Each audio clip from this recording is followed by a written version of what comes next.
In a space enclosed by tree branches, the mother dragon looked at the children bearing heavy wounds with eyes full of admiration and praise. Immediately afterward, she transformed into human form, approached the boy who had lost an arm, and gently called his name, Ash Blake. The mother dragon carefully lifted Ash and infused him with a mysterious power like a blessing. A brilliant light radiated around them as Ash's arm gradually regenerated. Not only was it restored, but a special emblem also appeared on his hand. The scene changed. Under a blood-red moon, Ash was taken to a room, his arm carefully bandaged. In a dazed state, he heard the voice of a strange woman beside the bed, trying to soothe him. While Ash was still confused and unsure of what was happening, the woman suddenly lay on top of him. Then she gently placed a kiss on his body and explained that this was a ritual, as she was someone born to be entrusted to him. After that mysterious declaration, Ash suddenly woke up, clutching his newly regenerated arm in bewilderment and confusion over the dream he had just experienced. At a certain academy, gigantic dragons soared in the sky above, while students below rejoiced at being able to study together. In the main hall, students gathered densely in front of the bulletin board, excited for the upcoming Aries Dragon Riding Festival. When Ash entered the school, all eyes turned toward him, accompanied by murmurs and gossip. Though he tried to ignore it, the increasingly cruel remarks infuriated Ash. Just as he was about to retaliate, Raymond appeared in time to stop him, followed by Max. Hearing Ash express his frustration about being looked down upon, along with his pal, Max sighed thoughtfully and seriously reminded him of something. To ease the tension, Raymond quickly changed the topic to talk about the beautiful girls who would be joining the class, leaving Ash helpless and Max sighing in exasperation. The first class began with a lecture on the Seikoku emblem, the symbol of the bond between a master and their dragon. When the teacher mentioned that dragons only allowed their chosen master to ride them, the whole class turned to mock Ash. The teacher then continued explaining about the two nations Chevron, the land of dragons, and Zephyros, the land of machinery and magic, while reminding everyone that honor was important for students of Anselivan Dragonar Academy. After class, Raymond approached Ash to chat. At that moment, Sylvia appeared, sternly scolding a group of students blocking the doorway, which annoyed them. Recognizing her, Ash asked Raymond to confirm. Raymond softly replied and explained that Sylvia Lurmont was the fourth daughter of the Knight Empire, famous for her academic excellence, but shunned due to her royal demeanor. As they left the classroom and went down to the hall, Raymond asked if Ash would participate in the Aries festival. Ash immediately declined, saying he had no pal. Raymond, still persistent, tried to see Ash's Seoku and grabbed his left hand. Ash quickly pulled it back and gave a vague response. Just then, Student Council President Rebecca Randall entered, causing the entire student body to rush toward her in excitement. Raymond looked at Rebecca with admiration, fantasizing about touching her. Rebecca smiled in their direction, making Raymond believe she had overheard everything. Ash took that chance to slip away and avoid trouble. After the break, dragon riding practice began on the school grounds. Since he did not have a dragon, Ash had to borrow bridge from Raymond. Before starting, the teacher gave detailed instructions on the signal. Students immediately mounted their dragons, and the training session began. The dragons charged fiercely at one another in battle. Sylvia, controlling Lancelot, launched relentless attacks. The teacher was helpless, while Raymond, standing outside, continued to comment with enthusiasm as Ash rode bridge in the sparring match. His intense focus led him to make Bridget jump too forcefully, colliding with Sylvia's Lancelot, causing the match to be halted. The teacher quickly rushed over to scold Ash. As Ash was about to apologize to Sylvia, she slapped him. Arrogantly, Sylvia blamed everything on Ash, prompting Raymond to step in and explain. However, Sylvia coldly stated that Ash's dragon was dead, enraging him to the point of wanting to strike her. Raymond quickly held him back. Ash refused to back down and demanded Sylvia take back what she said. Sylvia challenged Ash that if he could defeat her in the Aries festival, she would apologize. Just like that, the duel between the two was officially established. As night fell, Ash once again found himself helpless before Navika. He was visibly irritated, but could do nothing, as she continued to tease him and probe his weaknesses on this final night. When sunlight filtered through the window, Ash was still drowsily calling Navy's name when Raymond woke him up with urgent knocking. At the Aries festival, Rebecca gave the opening speech, announcing that the winner would have their results recorded in the school records and gain the chance to go on a date with her. Sylvia then delivered a brief but determined speech, aiming straight at Ash, declaring that she would give her all, even though this was not an official competition. Hearing that, the students gossiped, even dragging others into the conversation, making Ash uncomfortable. Immediately after the race began, dragons raced through various obstacles, from city streets to the skies. When they entered a tunnel, Ash saw 3 students blocking Sylvia's path. Yet, she showed no reaction. Unable to watch idly, Ash intervened. The 3 crashed into each other and fell flat, creating a chance for Sylvia to surge ahead. But she still did not bother to thank Ash. Overcoming each obstacle, both Ash and Sylvia remained determined to win. Upon reaching a clearing in the forest, Ash stopped to rest and encouraged Bridget. Knowing well that the outcome of the duel was already decided due to the difference in their species, Ash was not upset, but rather cheerful. Suddenly, a strange sound echoed from deep within the forest. Ash left Bridget behind and ran in. He discovered an ancient ruin, and as he approached, the voice echoed. It was a warship from the Zaparos Empire. A man appeared, armed, making Ash wary. The man, Milgas, laughed with amusement and asked Ash's age. Upon hearing he was Siphok, Milgas showed some surprise. Ash immediately became suspicious and asked how he knew about his Sioku. Milgas vaguely replied that it was because he was cursed. At that moment, a girl named Anna suddenly appeared and attacked Ash to protect Milgas. Ash immediately fled, but was chased. As they exchanged words, Anna told him that meeting them was just his bad luck. Yet, when she pinned him down, she could not bring herself to strike. Ash took the chance to kick her aside. Just as Anna was about to attack again, a rock wall unexpectedly collapsed. Ash pulled her back, sacrificing himself in the process, and fell into a ravine. Anna was stunned. Milgaus appeared and told her to leave. Meanwhile, as Ash seemed on the verge of death, the Seikoku on his hand began to glow. Milgaus and Navai, elsewhere, also sensed the surge of power. In his days, Ash saw a large round object floating before him. When he touched it, it shattered, revealing a petite girl holding her in his arms. Ash wondered why she was a human and not a dragon. Navi's image appeared along with cryptic words. Ash was half convinced, half doubtful, wondering if the girl might be his pal. As Ash was staring at Iko, she suddenly woke up as if from a long sleep, realized her awkward situation, and without hesitation punched Ash, sending him flying straight into a lake. Hands on hips, Iko scolded Ash while completely naked. Ash turned away in embarrassment and tried to confirm whether she was really his pal. Once confirmed, Ash excitedly reintroduced himself, but was shut down when she insisted that she was the master, not him, leaving him dumbfounded. The story shifted to an introduction of the Zaparos Empire in the north and Chevron in the south, along with the dragon-rearing land of Luramont and the Anshelivan Academy, where those who had contracts with dragons were trained, including Ash. At night, Ash secretly brought Iko back to his dorm. She criticized his room as shabby and casually climbed into bed to sleep. While Ash was fast asleep, Echo suddenly pressed up against him, making him think she was sleepwalking. However, her bites made him realize otherwise. Ash let her be until she complimented his scent and bit down harder, making him unable to endure it. The next morning, when Ash groggy opened the door, Rebecca and Max were there. Rebecca calmly explained they were just there to check on his pal.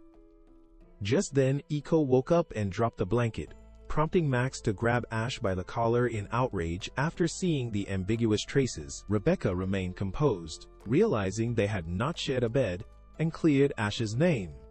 Echo declared that dragons did not need clothes, prompting Ash to hurriedly cover her with a blanket. Rebecca handed clothes to Echo and moved on to the main issue. The Academy had asked Professor Cornwell to help address the matter of Ash's pal. Max explained that Cornwell was a specialist in dragon examinations. Rebecca advised Ash to keep Echo inside his room and reminded him to visit the Dragon Care Support Room to receive his allowance. Grateful for the help, Ash thanked her profusely. Echo, now dressed in her new, extremely eye-catching outfit, drew everyone's attention. She excitedly admired herself in the mirror, praising her own appearance while Ash stood helpless. As Ash was wondering what he should buy for her, a crepe stand caught Echo's attention. She claimed she was hungry because she had not eaten breakfast. Trying crepes for the first time, Echo was thrilled and declared she would eat them every day. When Ash reminded her that dragons had to eat meat, she suddenly weakened and collapsed into his arms, saying she felt hot. Panicked, Ash tried to take her to the infirmary, but Echo held him back. Under the gaze of onlookers, the atmosphere between the two became incredibly delicate. Just as their lips were about to touch, Sylvia and Cosette suddenly appeared. Sylvia scolded them, and when Ash, flustered, tried to explain, Echo suddenly sneezed, causing Ash to accidentally glimpse something he should not under Sylvia's skirt, resulting in a punch. Sylvia became furious upon learning that the crepe contained anther. Cosette quickly gave Echo a drink to lower the concentration. She explained that anther was like alcohol, and feeding it to dragons was illegal. Sylvia was baffled that Ash could forget something so important. Cosette reminded her of the main reason they came. Sylvia admitted she was wrong to say Ash's pal was dead and apologized to him. Being a princess, she was embarrassed and quickly turned away and left. Cosette bid farewell and followed her. As Ash gazed after them with admiration, Echo pulled him back in jealousy and scolded him, unaware that someone was secretly watching from afar. When Ash turned to look, the figure had already disappeared. After the commotion, Ash and Echo continued shopping at a women's clothing store. When the staff referred to her as Ash's little sister, Echo furiously pulled the curtain aside in protest, even though she was still trying on clothes. After shopping, Ash sat exhausted near a waterfall with Echo, who was still asking for more crepes despite not finishing the one she had. During their bickering, Ash realized Echo did not have a name. He told her he had intended to call her Echo from the beginning, as it was the name of the first pal of the breeder, Rosa Maria. The moment she received her name, a wave of power radiated from her, and the seikoku on Ash's hand lit up. The contract between them was formed, and their astral flow became one. Echo then went to use the public restroom nearby, unaware that someone was secretly watching her. As she was washing her hands, that person appeared behind her with a bottle of dangerous liquid. The scene shifted to Sylvia and Cosette talking about earlier events, with Sylvia awkwardly trying to justify herself. Reunited with Ash in the awkward situation at the women's restroom, Sylvia immediately scolded him. Ash retorted, saying Echo had been inside too long. The two quickly investigated and found Echo's hat and traces of iron powder, evidence of her kidnapping. Ash recalled a strange sensation earlier and linked it to Milgauss and Anna. Sylvia deduced Ash's intention to search for Echo and tried to stop him. For the first time, Ash used his Sioku to activate the astral flow under Sylvia's guidance. When he focused on Echo, the mark glowed and created a trail of blue butterflies that led the way to where she was being held. Ash followed the butterflies to an abandoned mansion. While he was trying to open the door, Sylvia noticed a magic circle with all round stones on the stone pillars. Once Ash managed to open the door, they hurried inside, unaware that the stones had begun to glow. Meanwhile, in a laboratory, Echo awoke bound tightly. The woman who had kidnapped her, Angela, admired her power and revealed her goal was to experiment on Echo to understand why dragons had human forms. Angela was surprised to find Echo more intelligent than other dragons and decided to dissect her body. Just in time, Ash and the others arrived, Sylvia broke down the iron door, forcing Angela to stop. Furious, Ash demanded an explanation. Angela calmly replied she was acting under the Academy's orders. Native, Sylvia recognized who she was, and Ash, recalling Rebecca's words, muttered in disbelief. Angela explained her reasons, but Ash refused to accept them and demanded she return Eco. Angela immediately revealed a stash of Alon powder as her trump card, causing the entire mansion to shake. Thanks to the Oracle's magnetic field, dragons could not get close. She then summoned a magic circle that put Sylvia and Cosette to sleep. Ash tried to resist the drowsiness, but eventually collapsed as well. He went. Angela's actions were not driven by malice. She did not want to harm someone who bore the dragon hunter's mark. With tears in her eyes, Echo screamed loudly, activating the astral flow that resonated with Ash and awakened him. With a single swing of his arm, Ash shattered the magic circle and destroyed the Alon. Angela watched in shock as Ash approached her with overwhelming presence. Echo ran to him, sobbing uncontrollably, then delivered the third punch of the episode. After an exhausting day, Ash returned to the dorm, sitting beside a sleeping Echo and lamenting in disbelief that everything really happened. He repeated the same question from before, but this time gently stroked her hair with a sense of peace.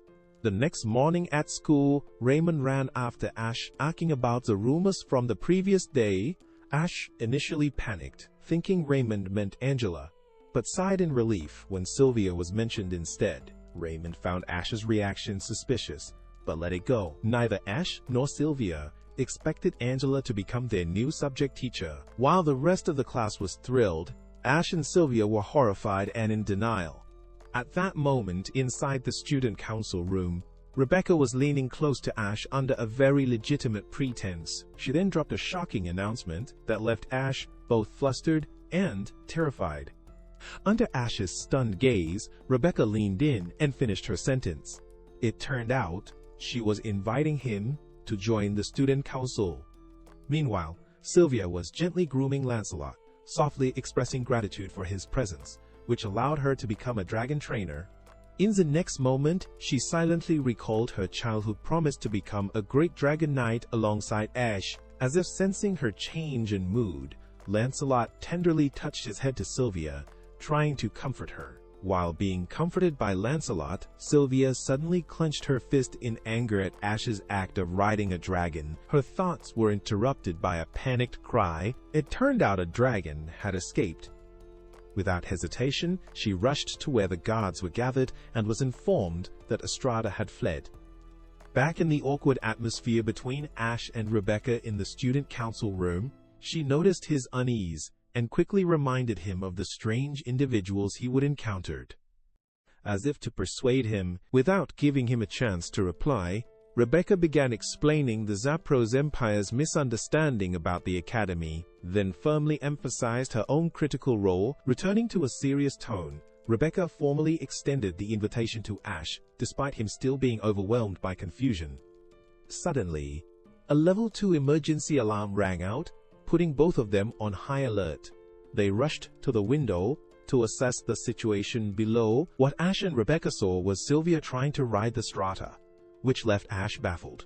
Rebecca calmly explained that Sylvia could not stand losing and wanted to outdo Ash at all costs. Just as she finished her sentence, she opened the window and leapt out. At the same time, she summoned Choulin and unlocked the arch armor it produced.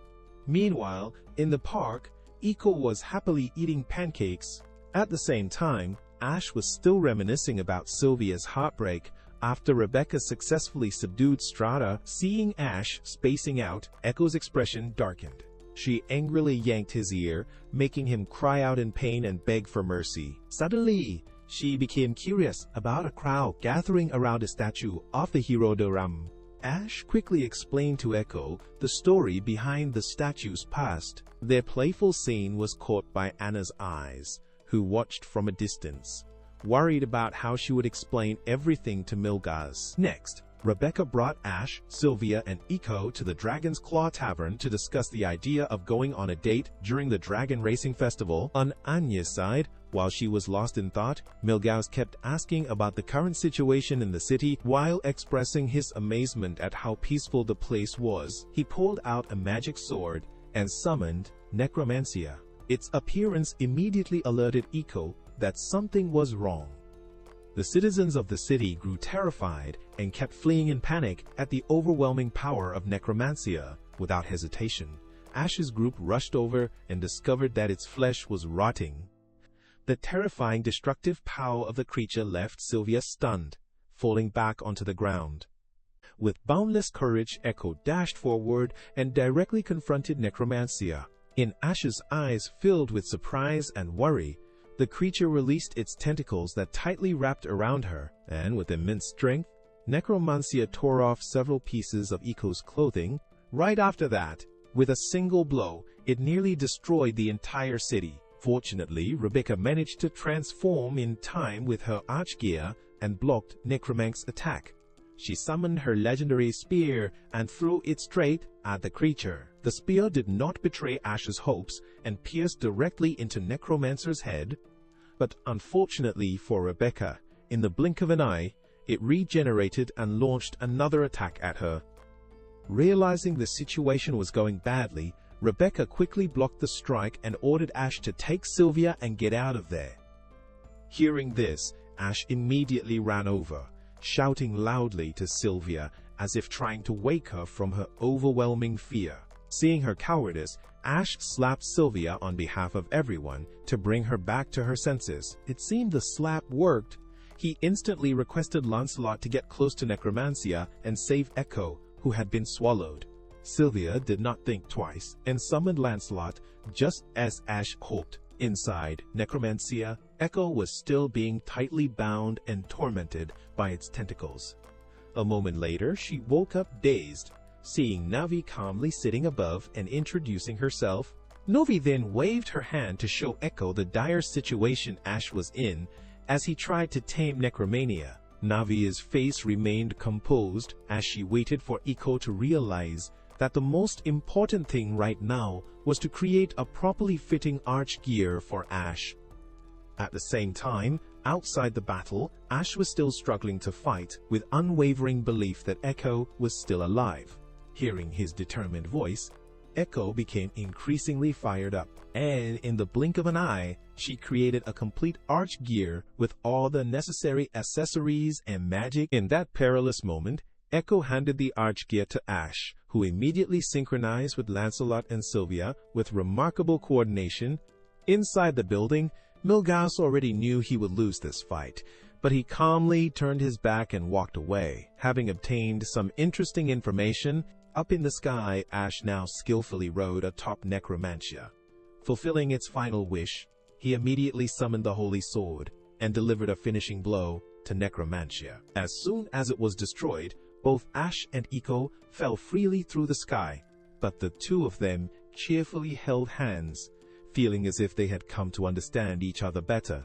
The dark power lingering in the sky slowly dispersed, revealing a breathtaking evening sunset. Back at the student council office, Rebecca quickly invited Ash and Sylvia to join the student council, and both accepted. After that, she kissed each of them on the cheek as part of the induction ritual and raised her glass to begin the welcome party for the new members. At Rebecca's call, everyone in the council raised their glasses and shouted out their cheers. In a dark forest, Sylvia, injured in the leg, was sitting beneath a large tree. A boy about her age appeared.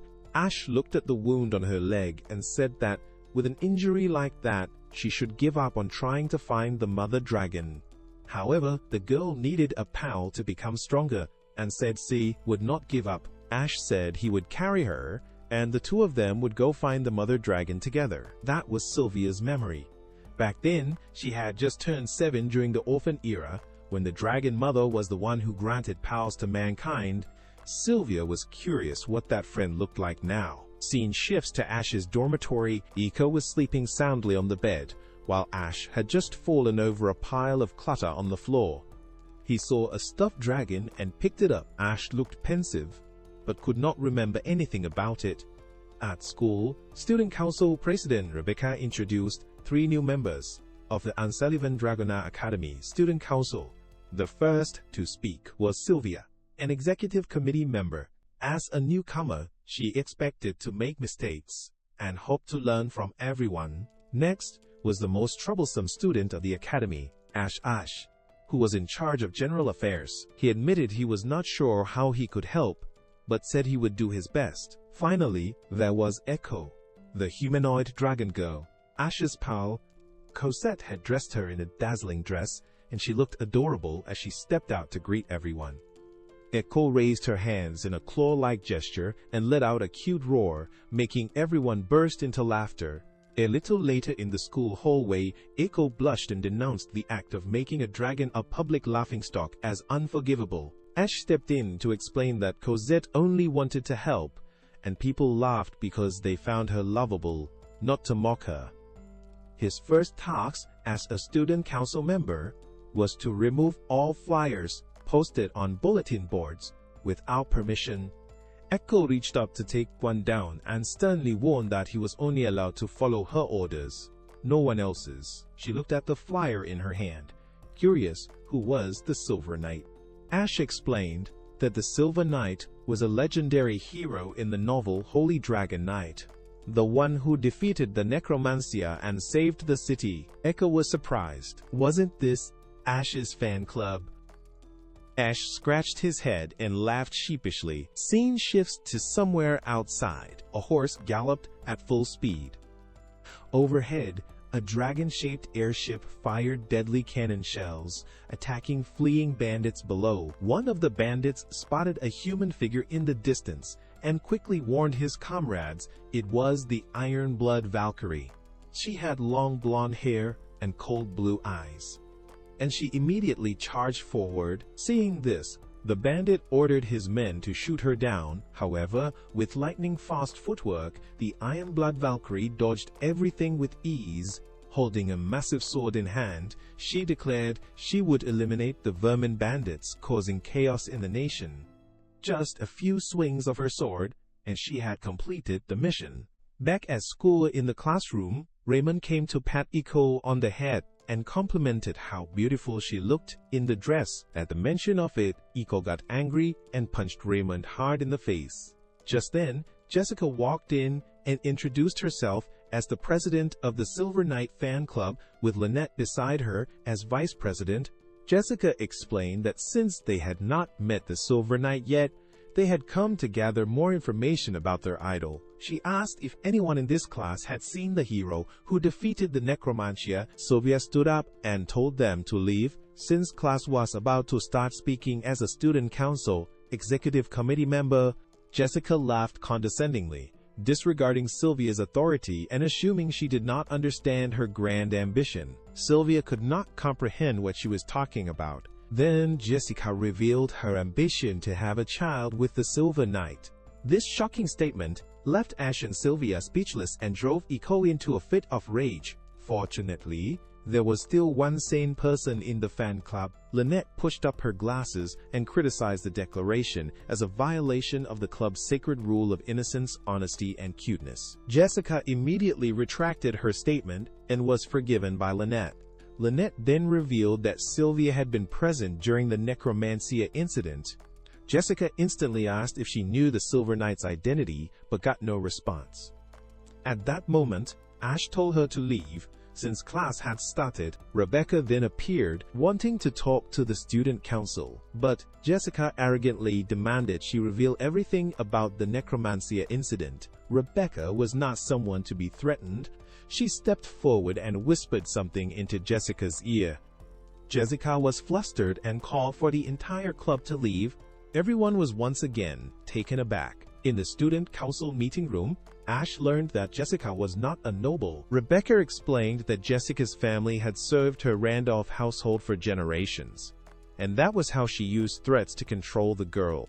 In reality, Jessica was a good child, but her excessive desire to become a noble made her act irrationally. In this country, Arch considered nobles, and if a commoner married a Silver Knight, they would become a noble. Rebecca warned that if Jessica found out Ash was the Silver Knight, she would stop at nothing to obtain his seed. Sylvia blushed while Echo, still innocent, did not understand what seed meant. Ash refused to explain it to her, so Echo had to use Dragorf to find out for herself. Upon learning the meaning of seed, she too blushed. Rebecca then moved on to the main topic. Princess Veronica would be coming to Ancillevin to inspect the aftermath of the battle with Necromancia. Hearing that her sister would arrive, Sylvia screamed in fear and hid under the table. Outside, after dealing with the bandits and escorting them onto the airship, Veronica changed her course to head for Ancillevin. She was quite eager to meet Sylvia. On the bustling streets filled with people, Anna disguised herself as a cute flower girl, quietly observing her surroundings, hoping to find the person who had defeated Necromancia as ordered by Milgauss, but it was harder than she expected. So laughter around her made her feel suddenly out of place amidst the lively city. Back at school, Sylvia remained gloomy and downcast. Ash guessed it was because she heard that Veronica was coming. Cosette decided to tell them the reason. Although Veronica was not a breeder, she possessed superhuman strength and exceptional sword skills, earning her the title Iron Blood Valkyrie. Because of her cruel nature, Veronica had subjected Sylvia to many deadly training sessions, one of which involved surviving on a mountain. Since then, Veronica had become a terrifying trauma in Sylvia's mind. After school, Ash wanted to comfort Sylvia, but was coldly rejected by her. Back in her room under candlelight and with lavender essential oil helping to ease her mind, Cosette playfully gave Sylvia a massage to help her relax and sleep better. Early the next morning, Sylvia changed clothes, recalling the promise she made to her childhood friend that she would become a great knight. At the castle gates, everyone respectfully waited for the arrival of the Grand Princess Veronica. Ash told Echo to behave, promising to buy her a crepe if she did. Just when he thought Sylvia would not come, she suddenly appeared, saying she was fine, and joined the welcoming lineup for Veronica. The Sylvanus airship, Veronica's personal warship, appeared in the sky. It ran on the energy of Millennium, a fossil of a 1,000-year-old dragon. As the warship landed, everyone respectfully greeted Veronica. Grand Princess Veronica stepped off the warship and immediately searched for Sylvia. Sylvia stepped out to greet her and walked up to her older sister. Although it had been a long time since they met, Veronica angrily accused Sylvia of deceiving her and struck at her. Sylvia swiftly dodged, smiling as she removed her mask. It turned out to be Cosette in disguise. At that moment, the real Sylvia hurried over to pay her respects. Seeing her sister's stern expression, Sylvia trembled with fear. Veronica punished her sister right in front of everyone, slashing her sword down and tearing Sylvia's uniform. Sylvia, ashamed and humiliated, crouched down to cover her body, while Veronica verbally insulted and belittled her. Cosette quickly rushed over to cover Sylvia with a coat. Ash could not take it anymore and spoke up, questioning whether publicly disgracing one's family was the behavior of a true knight. However, Veronica realized that Ash was Ash Blake, and immediately ordered Glenn to take him with her. The scene shifted to a ruined house on a mountain where Anna was writing a letter when a boy rushed in to report bad news. The Iron Blood Valkyrie had arrived in Ancillevin, and the people of Tantalos had entered the city seeking revenge. Anna hurriedly descended the mountain to stop them. Back aboard the Sylvanus, Ash was dressed in a servant's outfit. Primrose introduced herself as the person in charge of training him. However, Primrose was so clumsy that she could not even handle her own tasks, let alone teach Ash. After a grueling training session, Ash collapsed on the table from exhaustion and discovered several books about legendary dragon knights, so he casually picked one up to read. At the school dormitory, Sylvia placed her slashed uniform on the bed, her sister's scolding still echoing in her head. Meanwhile, Ash was focused on reading a book when he accidentally bumped into Primrose's overflowing fruit tray, causing him to blush and apologize awkwardly. Primrose informed him that Veronica wanted to meet with him. However, before seeing the Grand Princess, Ash needed to undress as the meeting place was a hot spring built inside the Sylvanus worship. Primrose demonstrated first, standing completely naked in front of him. then signaled the other mates to step forward and strip Ash of his clothes. At the same time, Rebecca and Professor Angela, both wrapped in towels, were also on their way to meet Veronica. Ash was unable to resist the maids, and his last piece of clothing was tossed away. In the massive bath, Veronica inquired about the necromancia incident. Rebecca speculated that it might have been orchestrated by the Empire. Professor Angela explained that it was a monster created through a fusion of magic and alchemy. Veronica believed it to be a conspiracy by Zaperos, though there was no solid proof. At this moment, Ash wondered why he had to be there, but Veronica offered no explanation. Echo was floating around, intoxicated by the anther, enjoying the bath. Veronica felt disappointed that this unimpressive duo was the one who defeated necromancia. Just then, Sylvia entered, surprised to see Ash and Student Council President Rebecca Fowen, while Primrose cheerfully greeted her younger sister, Cosette. The two sisters then tended to the drunken Echo together. Veronica announced that she had decided to arrange Sylvia's engagement. Since Julius had been executed for dragon slaying after inheriting the throne, the royal family currently had no successor, and Veronica herself only focused on military affairs, so she decided to betroth Sylvia to Glenn Maguire, one of her knights. However, Sylvia's dream was to become an archdragon alongside Lancelot. Veronica considered that dream foolish, especially in light of the necromancia event. Ash could not hold back and defended Sylvia, saying that without her Lancelot, he would not have been able to defeat necromancia. He did not understand why Veronica judged Sylvia's strength without even seeing it. Smiling, Veronica said there would be a competition tomorrow and that she hoped Sylvia could prove what her dream was worth. The next morning, in the vast arena, enormous dragons were ready for the tournament. From the observation deck, Echo wanted to go down and play but could not. She blamed herself for being born in such a form. Veronica comforted her, saying that one day she would discover the reason. Down in the arena, the whistle blew to signal the start of the match. A ball was tossed into the air. Sylvia, riding Lancelot, caught the ball and broke through the opposing defense. But just as she was about to score, a giant red dragon stole the ball and the opposing team scored first. The next round played out similarly. Sylvia led the charge, but was unable to overcome the swift and sudden attack from the red dragon chain. In the end, both Lancelot and Sylvia were knocked down. When she came to, Sylvia found herself in her room, carried back by Ash. She felt deeply frustrated over her loss. At that moment, Rebecca knocked and entered, bringing a guest, Glenn. He had come on Veronica's orders to visit Sylvia. He informed her that Veronica would be visiting the city the next day, but Sylvia was not allowed to accompany her. Instead, she had to go to Valeria Church alone to pray and repent. Before Glenn left, Sylvia asked if he truly wanted to marry her. However, Glenn said he would simply follow Veronica's orders. Ash, feeling indignant for his friend, stepped up to question Glenn's attitude. But to Glenn, Veronica's commands were absolute. Even if she ordered him to die, he would obey. Glenn also reminded Ash to know his place and stop being so arrogant.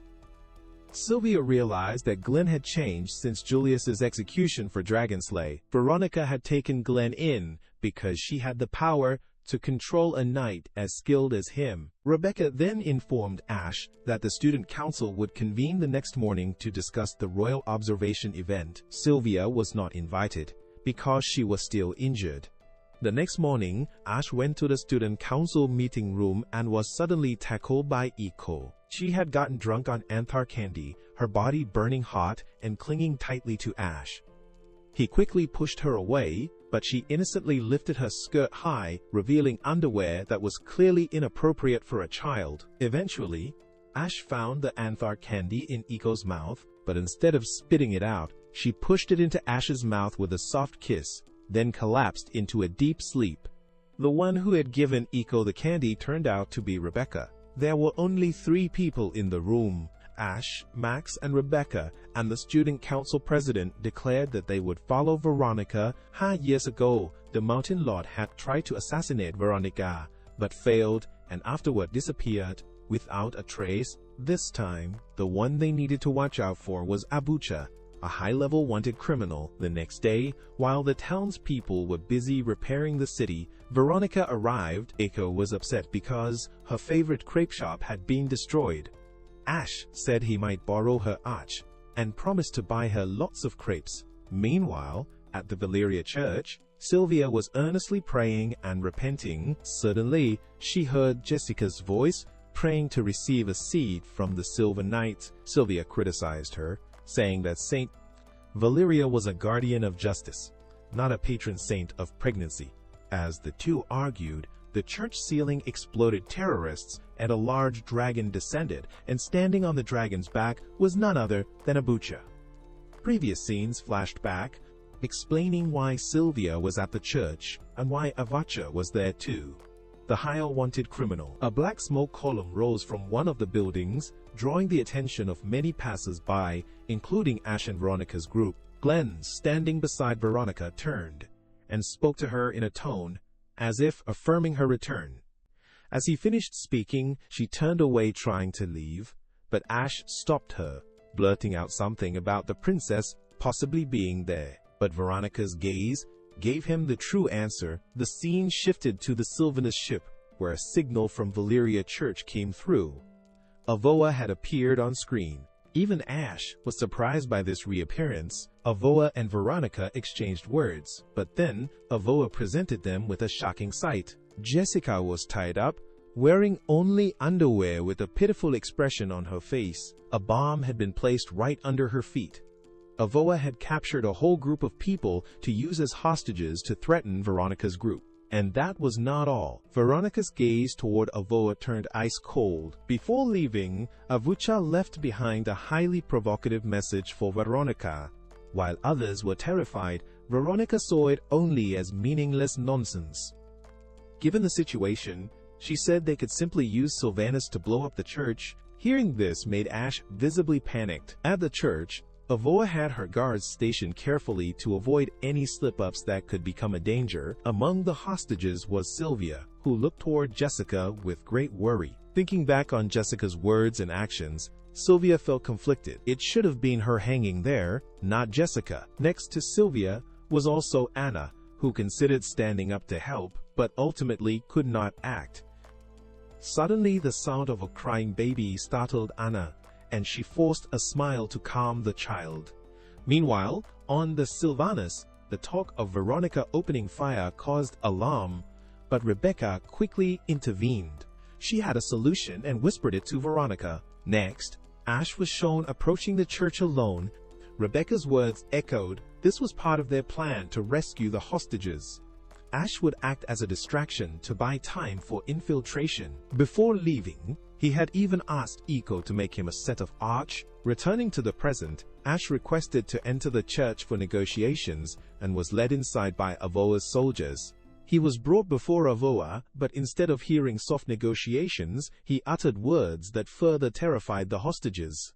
What truly stunned Ash was Avoa's desire to see Veronica suffer from being separated from her loved ones. At this moment, Echo was trying her best to make an archer suit for Ash, while behind her, Navi appeared with a nonchalant face and teased her. However, it seemed creating an archer suit capable of suppressing a nuclear bomb was proving extremely difficult. While Ash was talking with Avducha, the crying of the baby in Anya's arms caught Avducha's attention, and she asked Anna to prepare food for her dragon. Ash stepped forward to stop her, but was restrained by the soldiers behind. In front of Anna, Nemesheru was the image of herself, about to be made a sacrifice to the dragon. Suddenly, someone stepped in front of her, causing even Jessica to panic. It turned out to be Sylvia. In response to Abdach's interrogation, Sylvia revealed her royal identity, and everything that had happened was recorded by a device attached to Ash and transmitted to Veronica.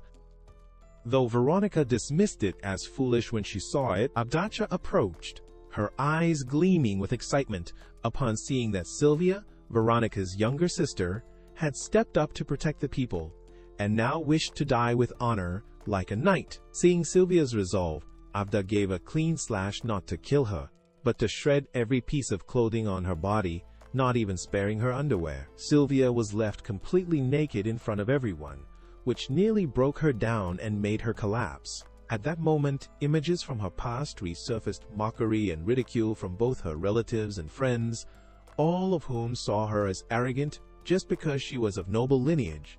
Just as Abdacha had said, once stripped of royal garments, Sylvia was no different from an ordinary woman. But instead of drowning in these negative memories, Sylvia stood up, taking Abdacha's words as encouragement, and the previous slash as something that shattered the coward within her. It was as if she was reborn into a new person, which greatly surprised everyone present. While Abdacha was still stunned, Glenn and Rebecca emerged from underground, standing in front of Sylvia and the captives as if to protect them. The two immediately struck first, with powerful and decisive attacks that brought down Avduk's soldiers, even forcing her to retreat. Seeing this, Ash broke free from the soldiers' restraint and rushed forward, only to be stopped by Avdar's blade. Behind her stood the dragon. She ordered it to charge and attack him, but after a flash of light, everyone saw Ash stop the dragon's assault with his bare hand, exuding an overwhelming aura. Thanks to the armor Eiko had managed to create just in time, Ash quickly defeated the dragon.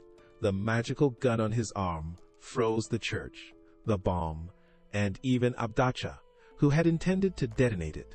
That moment left a strong impression on everyone. In the end, everything was brought under control. However, it seemed Jessica did not want to miss the opportunity, so she pounced on Ash, trying to get intimate with him right there in the sanctuary. But thanks to Rebecca, who knocked Jessica out in time, she was stopped. Ash then approached the large statue in the temple, following Rebecca's gaze, where Sylvia sat feeling sad and dejected. Instead of blaming Sylvia for anything, Ash praised her with a voice full of pride and told her to get on his back since she could not walk. Though confused by this side of Ash, once on his back, everything felt safe, and all burdens seemed to melt away.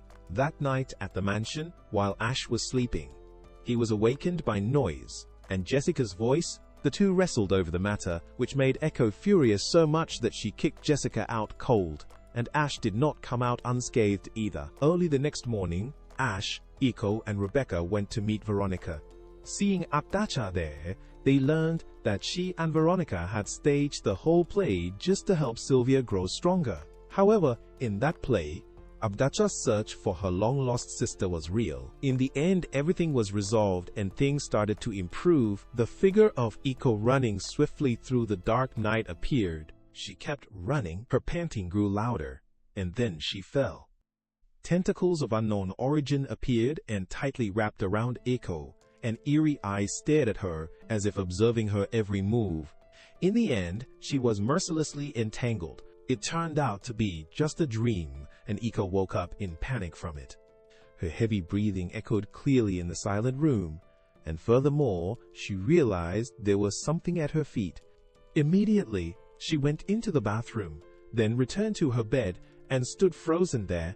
It seemed that the noise had woken Ash, who sat up and asked Echo, assuming it was a blood crystal that a dragon like her had discharged.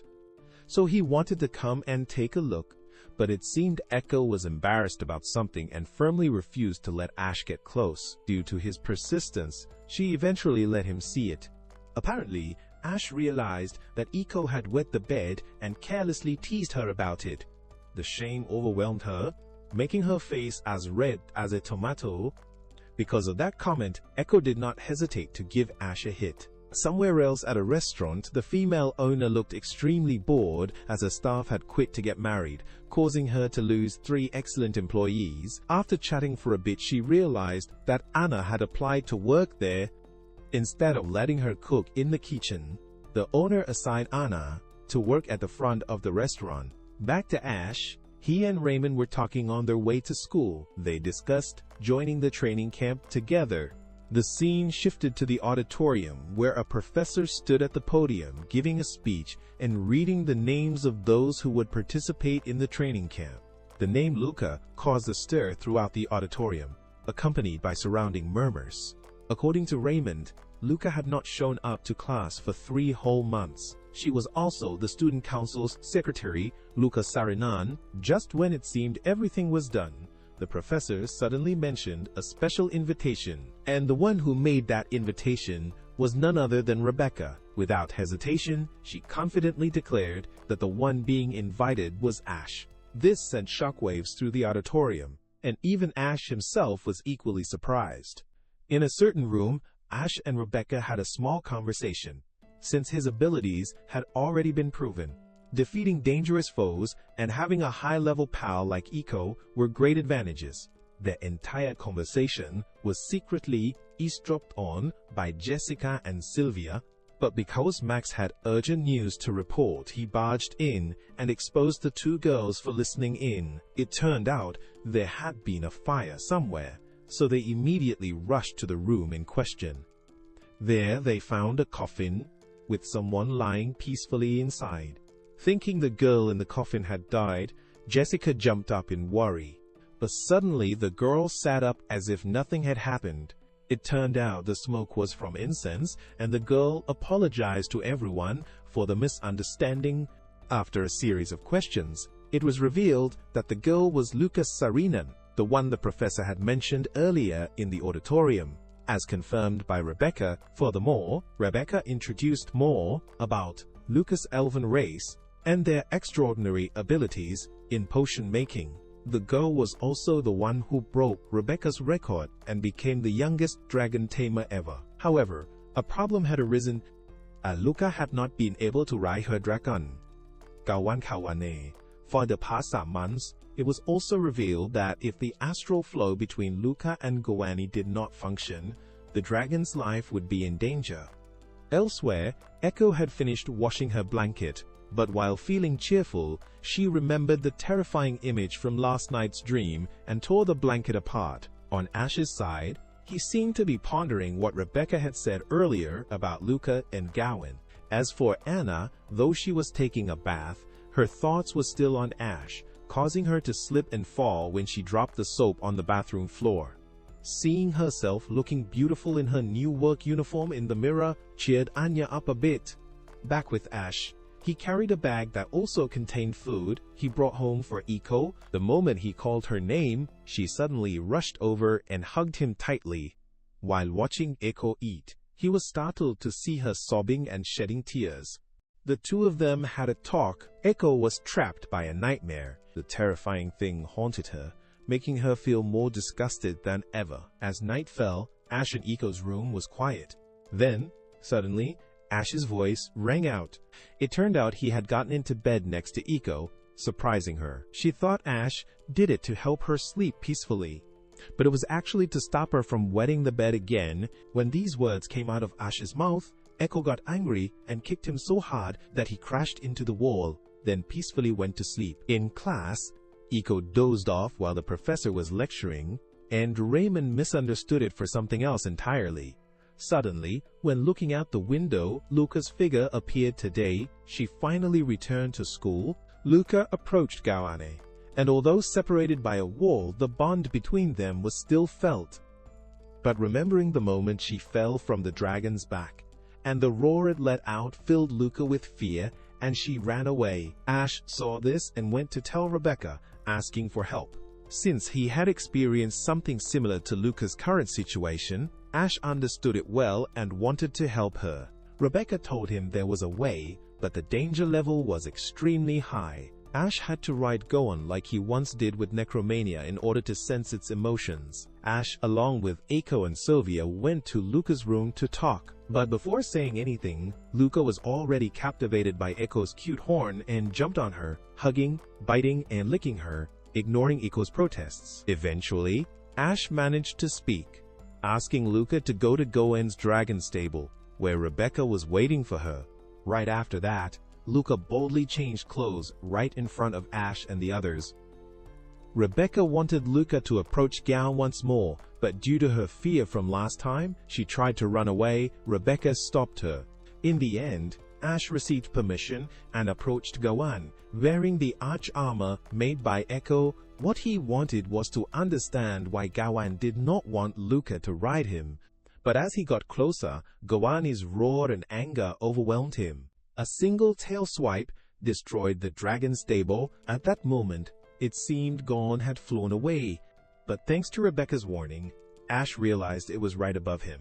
Preparing to strike with the terrifying power of a dragon, Gawain attacked, destroying Ash's defensive armor. His vision started to blur amid everyone's worry. That night, Ash sorrowfully apologized for being unable to help Luca and Gawain. Rebecca thought the upcoming training session would be a good chance to uncover the truth. Upon hearing this, Ash quickly volunteered to persuade Luca to participate. Meanwhile, in her room, while soaking in the bath, Luca unconsciously recalled the beautiful moments between her and Gawain. When he was still a small dragon taking his first steps, Luca joyfully caught her cute baby dragon. Suddenly, Ash's voice came from outside the door, checking on her. A little later, Luca invited Ash and Echo into her room and served them tea. Ash apologized for not being able to understand Gawain's emotions. When he noticed Luca falling silent, he quickly changed the topic to the upcoming training. He encouraged her to join, saying she needed to face Gawain once more, that it was a destined path for both of them. The quiet atmosphere between Ash and Luca annoyed Echo. She flipped the tea table in frustration. She pointed at Luca and accused her of being weak and cowardly. Her harsh words made Ash try to stop her, only to be scolded by Echo as well. Refusing to back down, Ash raised his voice and argued back. As the two of them bickered, Luca quietly pondered Ash's words. She recalled the joyful times riding on Gawain's back. Then she spoke up, declaring that she would join Ash and Echo. That night, Milgas suddenly appeared in Anna's private room. Anna reported her assignment of monitoring Ash and Echo over the past few days. As soon as she mentioned the upcoming training camp, Milgas suddenly remembered the Willing Tomb, where the ashes of small dragons suitable for experimentation were buried. Milgas ordered Anya to continue monitoring them and suggested they would meet again at the training camp. After Anna received her orders and left, Milgas, now alone in the dark room, recalled Echo, the descendant of Avalon, and declared that he would definitely destroy her. Staring at his own shadow flickering on the wall, Milgas suddenly burst into a sinister laugh, as if speaking to someone named Julius through that shadow. The next morning, just as planned, the students gathered and departed for training. Rebecca traveled with Luca, gently comforting her along the way. Nearby, Max frowned with displeasure at having to accompany Ash, grumbling and warning him not to lay a finger on his dragon. Sylvia and Echo were assigned to travel together. Echo enthusiastically took command of Lancelot, leaving Sylvia feeling helpless. Suddenly, Echo reached out and touched Sylvia, startling her. Sylvia, embarrassed, quickly tried to stop her, but Echo did not back down and showed her discontent that Ash only paid attention to the perfect figures of Sylvia and Rebecca without ever noticing her. She believed some mysterious dark magic was drawing Ash's attention away from her, and became even more eager to touch and explore Sylvia, leaving her panicked and begging. Upon arrival, Rebecca sternly instructed the students participating in the training. All the students listened attentively, which made Ash unconsciously feel tense. After a while, Rebecca softened her tone and smiled, suggesting that everyone go river bathing for fun. Everyone enthusiastically agreed and joyfully enjoyed the cool water.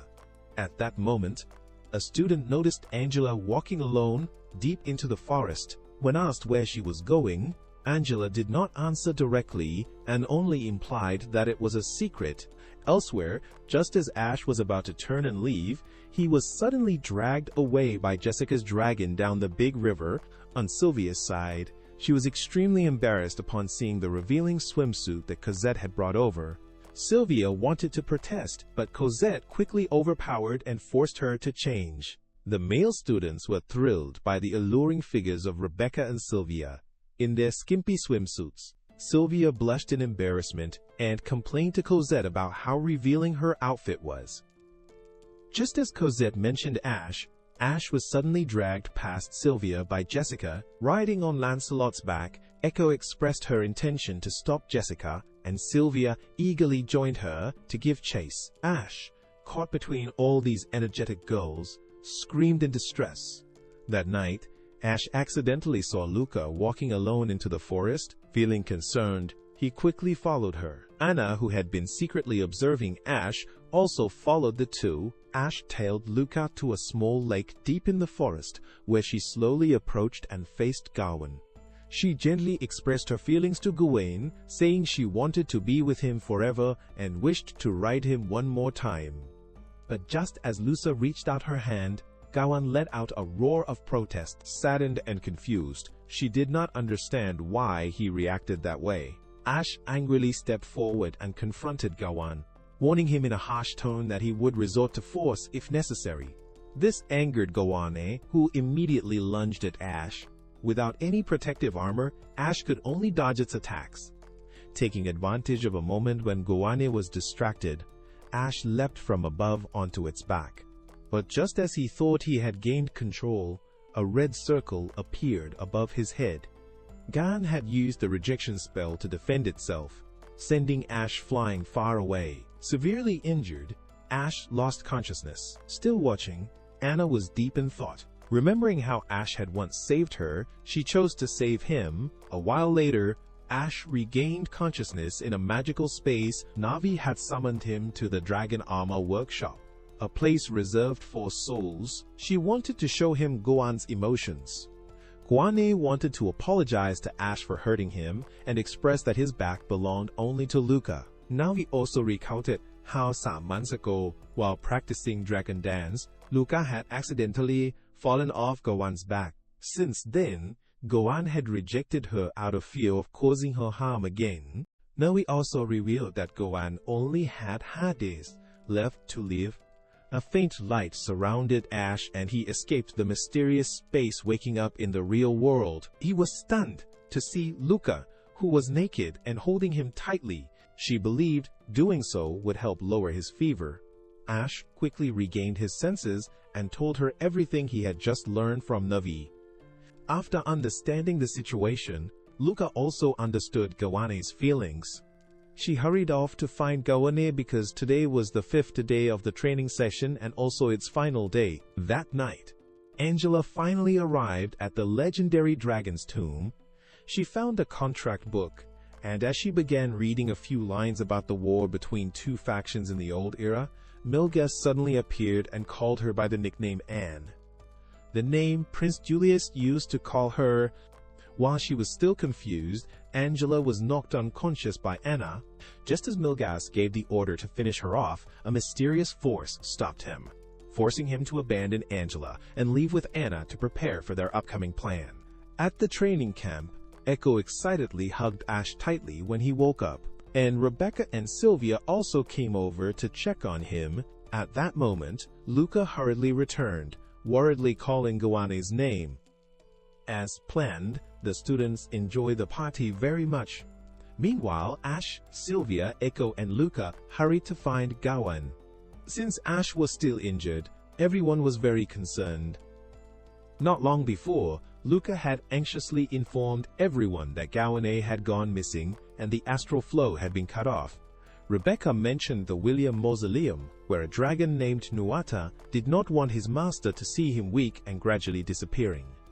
So he cut off his astral flow and went to die alone in that tomb. Rebecca believed Gawain might have similar thoughts as Nada. She suggested temporarily postponing the ceremony and having the students surround the Willingham Mausoleum. Ash objected to this idea, wanting everyone to enjoy the party. He insisted on taking care of the matter with Luca. Ash then rushed toward the mysterious Willingham Mausoleum. From above, Milgas spotted Lancelot's figure and summoned something sinister. Ash and the others finally arrived at the tomb's entrance. A violent earthquake struck, alarming everyone. Strange clouds appeared above their heads, and a sense of dread made Echo increasingly anxious. Suddenly, the tomb's gate opened, and cruel red eyes stared at them. At the party, the students also noticed the strange scene. In the distance, Sylvia was caught by filthy tentacles crawling all over her body. Thanks to Lancelot, Sylvia managed to escape. They were all shocked. As the vicious dragons approached the training camp, trusting in Rebecca's ability, the others proceeded with the plan to enter the tomb. Living up to their trusts, Rebecca led the students, ready to fight the evil dragons. drawing near a fierce battle, awaited them all. On Ash's side, everyone quickly entered the tomb. Ash asked Echo to take out the armor so he could fight alongside them. Echo refused, worried that the heavy armor would further injure him. But persuaded by Ash, she agreed to enter the forge and make him a lighter armor.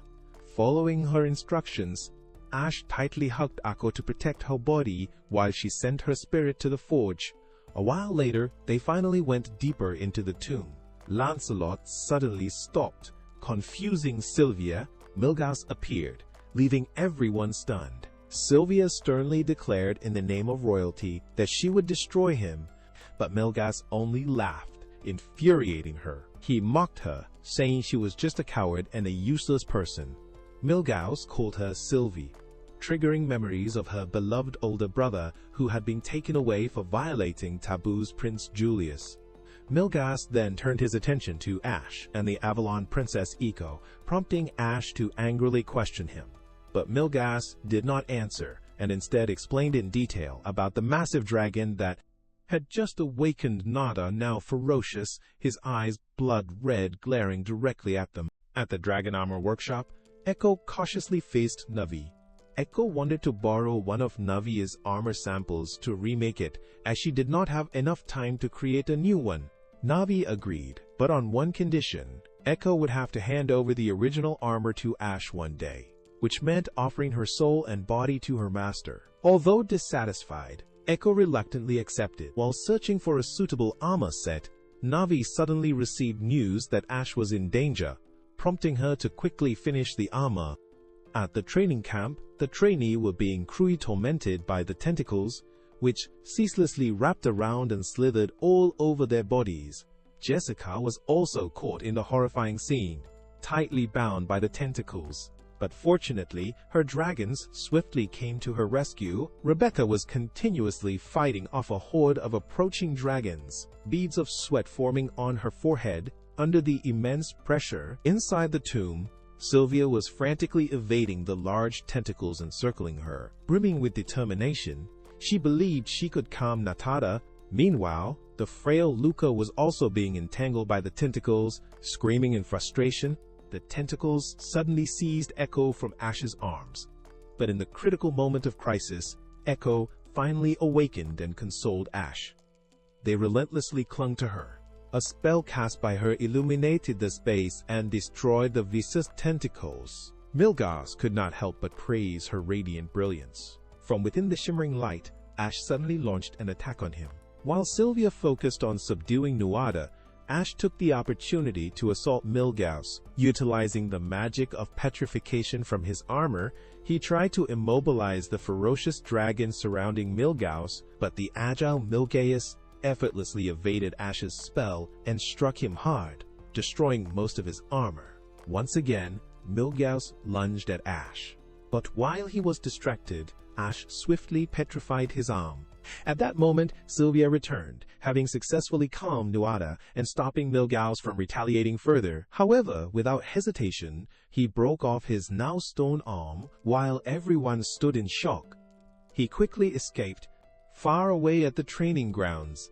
The ongoing battle still left Luca deeply worried. After the recent fight, Lancelot had exhausted all his strength and could no longer continue. Luca sighed, blaming herself for being unable to help. Suddenly, she grabbed Ash's hand and leapt off the cliff with him. She expressed her wish for Ash to stay by her side, so she could gather the courage to support the trainee. Reassured by Ash's promise, Luca felt more confident. She began calling out to Gawain, urging it through her astral flow to return and fight with her. Back at the camp, everyone was gradually reaching their limits due to the overwhelming number of enemies. Just as Rebecca was growing desperate, unable to find a way to deal with the savage dragons, a light from afar drew everyone's attention. Gawain, carrying Luca and Ash, was swiftly returning to the training ground. Flying at great speed, Luca stood tall on Gawain's back and performed the dragon dance of her family. A mysterious blue light appeared in the dark sky. Beams of light rained down, dispelling the fierce dragons and rescuing the surrounded trainee. The students and Rebecca could not help but feel proud of Luca's courageous act. Elsewhere, Milgauss was reporting everything to someone who responded with a sinister smile, affirming that he would personally eliminate anyone who stood in his way at the Continental Congress. Satte satata kinta satata ta ta ta ta satata ta ta ta ta ta ta ta ta ta. Suddenly, a girl arrived to deliver a letter to Sylvia. Her father wanted her to attend the Continental Congress and wished to meet Ash and Echo as well, leaving Ash confused. In the clear blue sky, Lancelot could be seen carrying Sylvia, Ash, and Echo on his back. At the same time, Sylvia's calm voice echoed, introducing the Continental Congress and the Lotterimont faction that would be leading at this time. Ash, puzzled, asked why he and Echo had to attend such an important meeting. Before Ash could finish his sentence, Echo already voiced her suspicion about the city of Fontaine. After hearing Ash's description, she joyfully expressed her excitement about the unique pancakes here. While they were still chatting lively, Sylvia announced that they had arrived. Upon entering the palace, the servants had lined up respectfully to welcome Sylvia's return. Immediately afterward, Frietta quickly informed her that Oswald was waiting for Sylvia, despite her desire to take Ash and Echo on a tour. Her determination forced Sylvia to leave helplessly, but even so, she turned back to give Ash and Echo some instructions. As Sylvia directed, Freya took them on a tour of important locations within the castle and began explaining why tight security was necessary. When they arrived at Veronica's room, Echo angrily lunged forward due to Frietta's overly strict demeanor, but Ash quickly stopped her. As soon as the door opened, Primrose's cleaning bucket spilled water all over the three of them. Primrose kept apologizing, while Frietta questioned her angrily. As if afraid of making her even angrier, Primrose immediately responded that she did not like her clothes getting wet while cleaning. After that, Primrose, Frietta, Echo, and Ash hung up their wet clothes and changed into new ones. Frietta then assigned Primrose the task of cleaning and watching over Ash and Echo. As Frietta was walking away, a small incident suddenly occurred that made her face turn pale in panic. Seeing this, Echo immediately jumped forward to cover Ash's eyes from the indecent sight. Back with Sylvia, as she was opening Oswald's room door, his hurried figure came flying toward her so fast that she could not help but punch him. Not only did this punch not make him angry, but on the contrary, Oswald even looked more excited than before, because Sylvia reminded him too much of his late wife. In the blink of an eye, the two were sitting at the table having a serious conversation about the upcoming parliament. Sylvia became even more curious about why Ash and Echo were invited, and Oswald eagerly explained that he was just looking for something to kill time, leaving her speechless. At the same time, Veronica's room had already been cleaned up by Ash, and noticing Echo's curious eyes, he approached and invited her to explore the city with him. At that moment, Sylvia and Oswald's expressions turned more serious than ever when they mentioned their older brother who had been exiled. As she stepped out of the room, Sylvia silently criticized Oswald's terrible lie in her heart. When night fell, the city lit up, and the dazzling lights made Echo excitedly run around everywhere. She kept asking questions about everything, and Ash and Primrose took her around to eat and have fun. Their joyful moments were being watched by Anna, who had secretly been following them the whole time. Later on, Ash apologized to Primrose, who was tired and lying stretched out on a bench. Before they could get too formal, Echo loudly called out to Ash, demanding he buy her a pancake. While she was still excitedly ordering, Ash's face gradually turned red from seeing the affectionate couples nearby. Echo also became confused by what she saw, and even though he was flustered, Ash still tried to explain it to her. The atmosphere around them grew more romantic as Echo allowed him to hold her hand. They both blushed even more when they saw a couple kissing romantically in front of them. Suddenly, an airship with the White-Shassan family emblem appeared in the sky, abruptly cutting off the sweet moment. At some point, Cosette had appeared behind them, carrying Primrose over her shoulder, and her unexpected arrival made Ash and Echo instantly separate.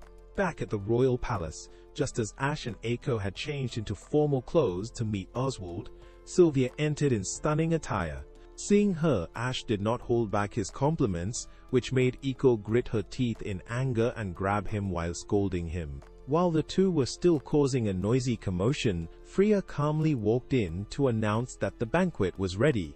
Soon after, they finally met Oswald, who warmly praised them like a friendly king. Ash's face showed clear panic when he saw Oswald bowing seriously and expressing his gratitude for resolving the necromancer issue and the Willingham Church incident. Before Ash could even recover, Oswald announced that from this day onward, Ash would become a Dragonar.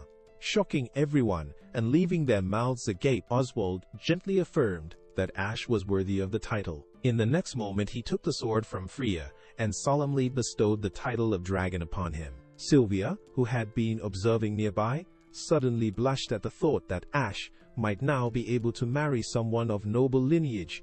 After they moved into the dinner banquet hall, Oswald calmly answered Sylvia's question about why the Zaporo's Empire did not attend the Congress. He then became more enthusiastic when Ash and Eiko agreed to attend the masquerade ball the following evening. In just 1 second, Oswald's tone shifted dramatically as he interrogated Ash about his relationship with Sylvia. Seeing Ash deny it without hesitation, Sylvia turned away in embarrassment and frustration, refusing to even glance at him. The scene then shifts to the Whiter Shawan base, where Anna excitedly ran over the moment she saw that Milgas was still healthy, but she suddenly stopped in her tracks upon seeing him praising his own arm in a strange manner. In the vast space, Claus's refined voice suddenly echoed as he recounted Milgas's past, answering all of Anna's questions. Under her astonished gaze, Claus slowly activated the Yggdrasil magic device and revealed that its testing would begin tomorrow. Hearing the calculating tone in Milgas's voice, Anna repeated her question in confusion, and was informed by Klaus that she needed to kidnap Eiko for the experiment. In her bedroom, Sylvia suddenly had a nightmare of necromancer attacking. It seemed this dream made her realize that the dragon was once her exiled brother's dragon. On her way somewhere, Sylvia was blocked by Veronica, Glenn, and Abda. Veronica immediately realized that Sylvia's goal was to search for the remains of her brother's dragon.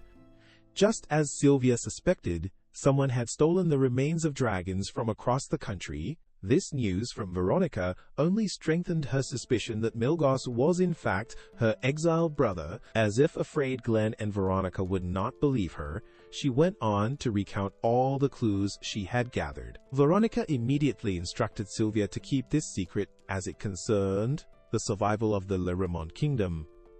Because her clothes were dirty, Cosette persuaded Sylvia to bathe, and she also joined her at the communal lake to help relieve stress. Coette brought along shampoo and body wash and offered to massage Sylvia's front. In the dressing room, Primrose helped Eiko try on clothes. But the young dragon girl was not satisfied with any of them. In his room, Ash was feeling down, not knowing what to wear when Sylvia knocked and entered. She just walked in and quietly sat on the bed beside Ash, with neither saying a word. Eventually, Ash had to speak up and ask if she came for something, breaking the awkward silence. After thinking for a bit, Sylvia decided to share her worries with Ash. Meanwhile, in the dressing room, Eiko had tried on dozens of outfits, but still was not satisfied with a single one. Primrose burst into tears over Eiko's pickiness. Eiko would not be happy until she found an outfit that made her look more beautiful than Sylvia. It was not that Eiko hated her. It was because Sylvia had been clinging to Ash a lot lately, which made Eiko feel uncomfortable. Primrose explained to Eiko that she was a dragon and Ash was human. One day, he would fall in love with a girl, get married, and have children. These words haunted Eiko's mind, and she immediately ran off in distress. Back in Ash's room, he was told that Milgas was actually Prince Julius. The Emperor could not accept this truth calmly. Sylvia recalled how he acted, the stolen remains, what Milgas said at Willingham Cemetery, and the first necromancer. All of it was evidence, but she did not know what to do now that she knew her brother was still alive. Ash comforted her by sharing his own story. His father left when his little sister was born. He thought about it a lot and once asked his mother, who promised to tell him when he was older. In short, Ash advised Sylvia not to overthink and instead to go ask directly. Just as the atmosphere between the two had slightly improved, thunder suddenly rumbled loudly outside. Sylvia screamed in fear and clung tightly to Ash, and the two of them fell onto the bed. Seeing that there was no more thunder and lightning, Ash sat up and tried to remove Sylvia from himself, but her weight caused her to fall back onto the bed. Her button popped open, revealing the dragon crest between her ample breasts. Ash blushed and did not dare do anything beyond pickleball. Sylvia nervously whispered something like giving him the green light. So Ash leaned down, but nothing happened because someone knocked on the door. Court announced that ceremonial outfit for the princess was ready, and upon hearing that, Sylvia immediately left Ash's room. At that moment in the garden, Echo was running in the rain. She had known what Primrose said long ago, but her heart still ached every time she thought about it. Echo tripped and fell, face first, crying in heartbreak under the rain.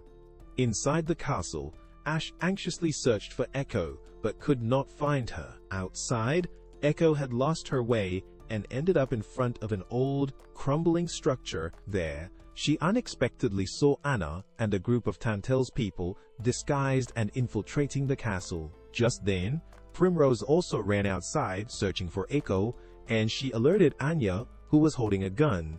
Echo called out to stop Primrose and revealed her own position. Inside the castle, Ash found Cosette and informed her that Echo and Primrose had gone missing. Cosette reassured him to attend the ball as planned, while she and the servants would split up to search. The ball began on time, with everyone dressed glamorously and wearing masks, the hall bustling with people. But Ash stood alone on the balcony. Sylvia came to comfort him, saying Cosette would quickly find Echo and Primrose. Suddenly, Ash saw Milgauss walking with Klaus and intended to stop them from attending the party. However, Sylvia stopped him. In the spaceship, Anna stood under the shower, remembering what had happened. At that time, Echo had struck down 3 of Anna's subordinates and even charged at her. With no other option, she had fired her gun. At the ballroom, Ash stared intently at Klaus. Sylvia advised him to relax, since their opponents would not dare do anything here, and she also thanked him for opening up to her.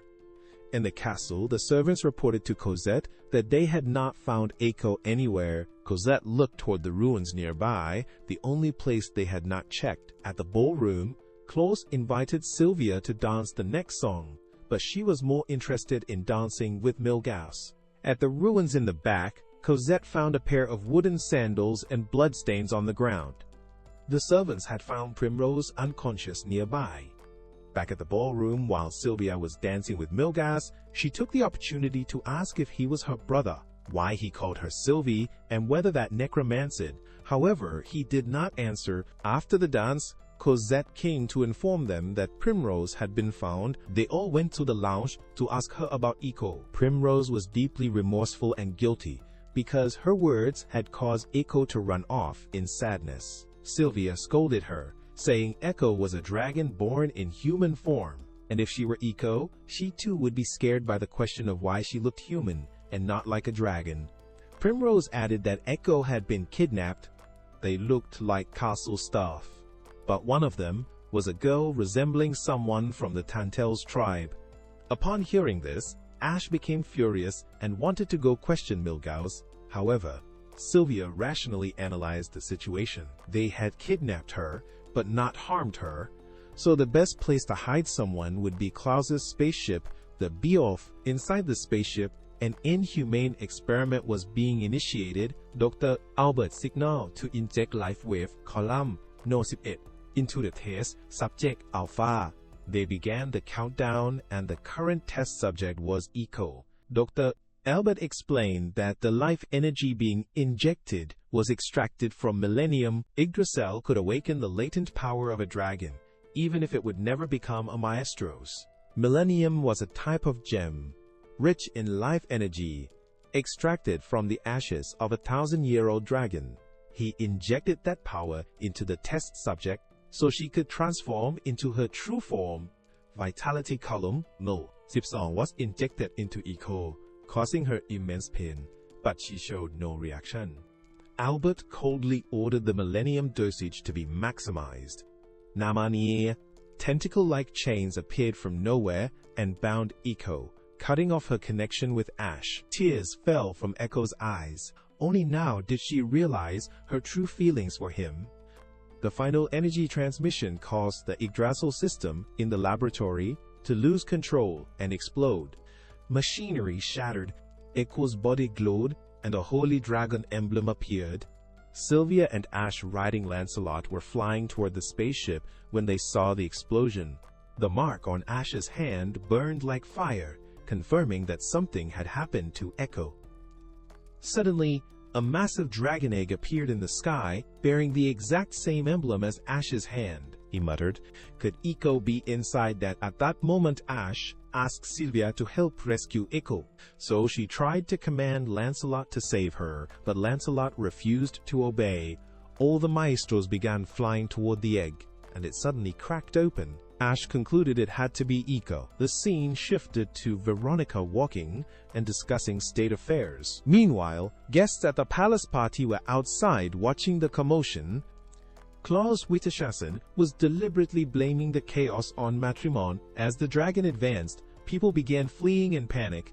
Veronica then encountered Julius, who revealed that he was no longer himself, but someone else inhabiting Julius Powell's body, the true heir to the Shadow Kingdom of Nahalania, who had long fought against the Avalan Empire. The two bloodlines had split from the wise Dragon King Imbio. Julius had discovered Morid's existence, who had taken his shadow and haunted him. Morid revealed his ambition to turn humans into pets and prey. At that time, Julius had made a pact with the forbidden rules of dragon slaying. Glenn, furious, attacked Morid, believing he was the true cause of everything and that they had wrongly accused Julius. However, they were no match for him. Morid walked toward the dragon and exited Julius's body. Veronica rushed to stop him, but was engulfed in darkness.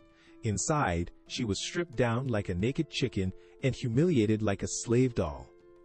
Just before losing herself, she unexpectedly saw Julius again. He reminded her that Morid was now controlling Echo. Glenn also arrived to remind them of something. On Ash's side, he was calling out to Echo. She had been taken over by Morid and transformed into another form. Navi sat upright inside her as Morid's eerie voice echoed, asking if she was Dragways and demanding she hand over her vast knowledge. If Morid could merge with Navi, he would be fully reborn as the Dark King. Navi refused because she did not want to become like Nahalania. She supported the princess and the knights of Avalon and praised Ash for being far superior to Morid. Enraged, Morid summoned his tentacles to attack Navi.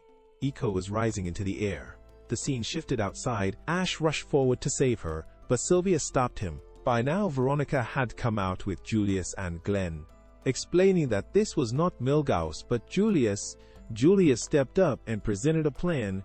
First, they had to force Morid out of Echo's body. As long as Navi kept resisting him, Morid could not fully resurrect, giving them a chance to bring Echo back. Julius knew this because Morid had gained his memories, and he had regained Morid's as well. Julius explained that he had obtained the airship by manipulating Veronica, who had a shameful secret she could not reveal to others. So she reluctantly lent him the ship and promised to let him log out after they returned. Meanwhile, Ash was closing in on Echo. At that moment, Ash was approaching Echo. Sensing a threat, Echo's body immediately fired a beam of light toward Ash. Julius, piloting the ship, skillfully evaded the blast. Meanwhile, Navi was battling against the enemy by summoning chains to restrain him. Ash continued to rush toward Echo, who was currently trapped inside a cage. Navi appeared before her and approached to share a portion of the knowledge she possessed. Then, Navi showed Echo an image of Ash, desperately trying to reach her and save her. Echo was deeply moved and determined to save Ash. Navi, pleased with her resolve, released the cage and told her that what Echo needed to do now, as the Princess of Avalon, was to create an ark for Ash. Outside Echo's body, now under Morid's control, was making it nearly impossible for Ash to approach. He had fallen, but fortunately, Luca arrived just in time to rescue him. Everyone else soon followed and decided to work together to help Ash reach Eiko's body. After attacking Morid, they signaled Luca to charge in close, allowing Ash to leap forward. Sensing Ash's approach, Morid fired a beam at him, sending Ash into another dimension. There, Eiko appeared and grabbed his hand. Eiko finally succeeded in creating the arc to save Ash. Though it was not fully complete, it saved him at the critical moment. Ash quickly summoned Excalibur. Morid launched another attack, but Ash effortlessly blocked it. Advancing forward, Ash slashed off the horns on Morid's head, making him cry out in pain. At that moment, the massive body disappeared. The sky turned clear again, and Eiko returned to her human form. Ash embraced her, and together with everyone, they returned safely. The world was now bright and beautiful. The scene shifted. Soldiers had captured Anna, who was trying to escape, but by the time they reached her, she had collapsed from exhaustion. Meanwhile, Ash was resting in bed. Morid had managed to escape. After Sylvia and the others left, the Continental Parliament had been destroyed. Everyone fled in chaos, including Claus Shawan. Julius considered this a promising new beginning and believed the rest should be handled by politics. Everyone said goodbye to Ash and promised to see him again at school. Now, only Ash and Eiko remained in the room. Eiko sat shyly beside him. Ash began to say he wanted to become her knight, but Eiko stopped him. She did not want that. She wanted something more, a different kind of relationship with Ash.